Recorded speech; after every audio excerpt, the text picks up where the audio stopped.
11 o'clock on the Wayne Bavin Show. But next today, the F word is what we're talking about next. And I don't mean the rude F word. I mean the word fine. Same amount of letters, but a completely different meaning. According to a study, more than 3/4 of adults regularly claim to be fine when they're not. We don't like people to think that we're not doing okay. We don't want to sound negative. We don't want to drain our family, friends or work colleagues around them and put our worries and burdens onto their shoulders, do we? So we claim we're fine when a lot of the time we're not. And most of us do this around 4 times a day. It's all part of a study done by Walkers, and they're asking us to give up using the F word for comic relief. Let's chat to Natasha Hodge from Natasha is Wide-Eyed, who is a pretty positive person, aren't you, Natasha?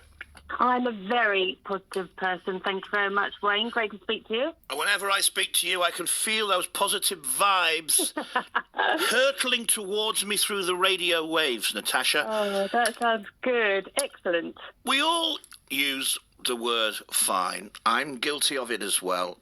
Most of the time, if I'm not fine, I will still say I'm fine. Do you think this is a healthy thing to do, or do you think we should actually be expressing exactly how we are feeling?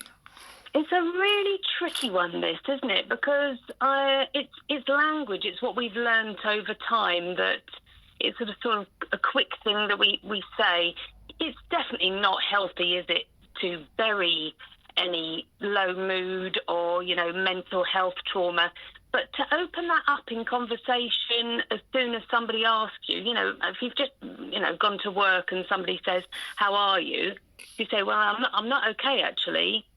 That's a long conversation. Are they going to want to talk about that? I'm definitely very much of the mind that we want to improve our mental health. But this is really, really tricky, I would say. What do you think? I think the word has changed a lot in the last 10, 15, 20 years. I remember one of my first radio gigs, and the manager of the radio station saying, "It's really nice having you around the building. You're so positive. Some people are radiators who give out warmth, and other people are like people who extract the warmth. So that these are like the negative people. But times have changed, and it's now okay not to be okay, as we know. So if you're not fine, I think certainly in the workplace, I think your colleagues need to know you're not fine. How about you? Yeah, I think that's true. I think also that we need to be aware that we can make ourselves feel better. With obviously, I'm from a nutrition point of view, I'm always going to say that it's going to come down to your food trying to elevate your mood. So if somebody said to me that they weren't fine, then I'd obviously try and find out why.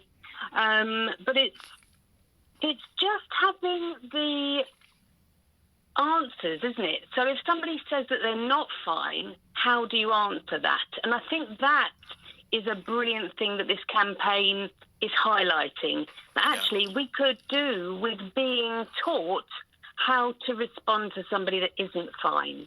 Do you think in some instances, though, the word fine is that cry for help? Because it's a word that's bandied about an awful lot now. You can tell by the tone of the word whether someone's actually fine, I think. Would you say? I think you're right. And I think as well, in the way we ask the question, actually, how are you, isn't the same as if someone says, is everything okay with you?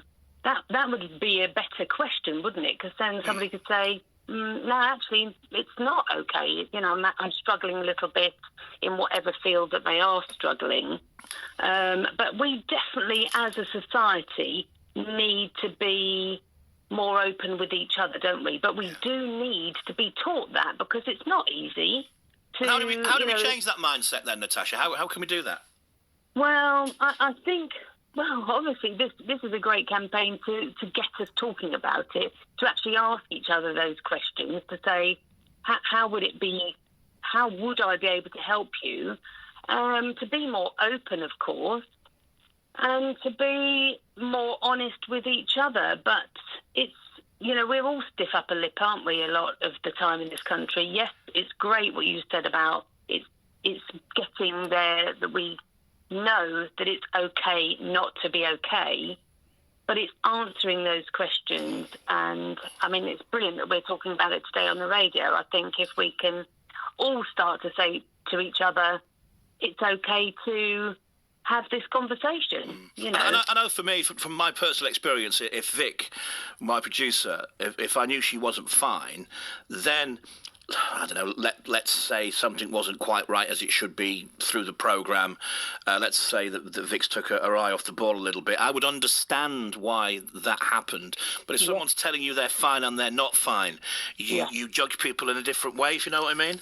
That's true, yeah, because then you're looking at their performance and thinking, well, if they've told you why, absolutely, you can address it. Yeah, you have an understanding. You can understand it a bit easier. I mean, as well, most people are brilliant at wanting to help each other. Yeah, they are. That's one of our things about, humans. They want to help. And so if we did talk about it a bit more, then we'd jump into being able to help. But the trouble is, this study does show that a lot of people find it so hard to react well to somebody saying, I'm not okay, or, I've got a problem. Some of the 12% of people have walked away from somebody that's told them that they're not okay. That's awful, isn't it, to think that would happen? And hopefully you and I wouldn't do that. But unless we have this conversation and say to people, we've got to address it, haven't we, and face it head on. Absolutely. Listen, we're out of time, but always nice to chat, Natasha. People can find you online, natashaiswideeyed.com. Is that right? Yes, it certainly is. Thank you very much.